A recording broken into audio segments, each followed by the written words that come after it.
美军战机逼近，歼16和歼20迅速反制，双方几乎就是模拟空战，谁占优？观众朋友，大家好，我是付天少。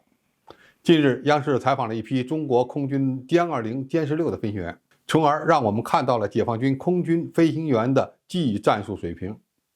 也能从一个侧面证实中美军机日常进行的激烈较量场面。央视播出的新闻节目首次透露歼20在外海与美军的隐身战斗机交锋，这是全世界范围内第一次两个大国的隐身战机之间的较量。据报道，王二大队飞行员驾驶着歼20迅速占据有利态势，对敌方的 F-35战斗机进行了警告，成功完成了驱离任务。此前，美国空军参谋长也承认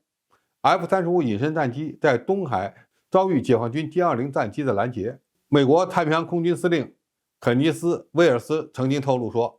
我们的 F-35距离歼20非常近，我们注意到他们飞得很漂亮，非常专业。美国人还对空警500非常推崇，认为中国预警机在远程空中打击中发挥了关键作用。那么如何阻断这条杀伤链，就成了美军的一个重要的研究课题。中美隐身战机之间的较量，歼20不只是自身性能强悍，关键是中国空军的体系作战能力也优于美军。这意味着中国在隐身战斗机的力量建设上正在获得技术性能上的优势，甚至可以说已经在东北亚地区建立起了空中战略优势。F-35被迅速拦截，也从一个侧面证明美军的主力隐身战斗机对中国难以构成威胁，因为中国的反隐身雷达网络和隐身战斗机更加先进，歼20的服役数量很可能已经达到了一个相当可观的数字，从而导致西太平洋地区的空中力量对比出现了逆转的趋势。我们再来看看歼16战斗机与美军的对抗，中国空军飞行员干得同样漂亮。有一个细节，就是中国空军的作战指挥系统就近为歼16的新飞行员分配了驱离任务，证明对歼16飞行员训练水平的自信。用我军飞行员的话说，没有觉得多么慌张，或者觉得拦截任务来这么快，因为这种事时时刻刻都发生在我们身边。中国空军也是时时刻刻做好了准备。更激烈的对抗发生在另外一名资深歼16战斗机飞行员的身上。用他的话说，其起飞就是实战，带的武器完全处于待就遭到美军双击的雷达搜索，歼16马上采取战术动作，关闭了机上所有对外发射信号的电子设备，用超低空突袭的方式消失在茫茫的黑暗里。接着他穿过了敌方2架飞机之间，并做了一个同滚的动作，抢占了对方僚机尾后的攻击阵位。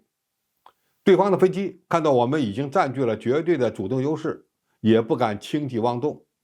这个战术证明我军歼16飞行员充分利用机动性能强大的优势，完成了对美军战斗机的摇尾。如果这样的场景发生在热战期间，就能轻松地将对手击落。从歼162名飞行员采取的对抗动作可以看出来，除了没有发射武器之外，中美战斗机在空中的较量几乎等同于实战。美国人想通过这样的方式来试探解放军飞行员的战术水平，而中国飞行员则还以颜色，同样把美军的飞机当成是陪练。中美两军战斗机的较量将在未来很长一段时期内都是常态。美军将见证中国空军装备和技术的不断发展壮大，从歼20到歼16，再到空警500，